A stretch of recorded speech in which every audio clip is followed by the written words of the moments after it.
கிழக்கு, மத்திய மற்றும் ஊவா மாகாணங்களிலும் அத்துடன் புலனறுவை மற்றும் ஹம்பாந்தோட்டை மாவட்டங்களிலும் இடைக்கிடையே மழை பெய்யக்கூடும் என்று வளிமண்டலவியல் திணைக்களம் தெரிவித்துள்ளது. சப்ரகமுவ மற்றும் மேல் மாகாணங்களின் சில இடங்களிலும் அத்துடன் காலி மற்றும் மாத்தறை மாவட்டங்களிலும் பிற்பகல் 1 மணிக்கு பின்னர் மழை அல்லது இடியுடன் கூடிய மழை பெய்யக்கூடிய வாய்ப்புகள் காணப்படுகின்றது.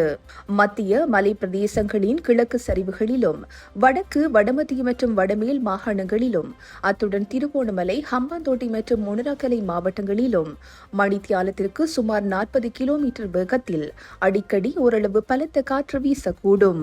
மட்டக்களப்பு தொடக்கம் பொத்துவில் ஊடாக ஹம்பாந்தோட்டை வரையான கரையோரத்திற்கு அப்பால் உள்ள கடல் பிராந்தியங்களின் பல இடங்களில் மழை பெய்யக்கூடும்.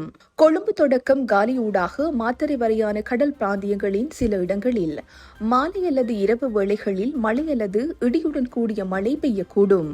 கடல் பிராந்தியங்களில் மணித்தியாலத்திற்கு 30 முதல் 40 கிலோமீட்டர் வேகத்தில் வடகிழக்கு திசையிலிருந்து காற்று வீசும். இடியுடன் கூடிய மழை பெய்கின்ற சந்தர்ப்பங்களில் பலத்த காற்று வீசுவதுடன் அவ்வேளைகளில் கடல் பிராந்தியங்கள் தற்காலிகமாக மிகவும் கொந்தளிப்பான நிலையில் காணப்படும்.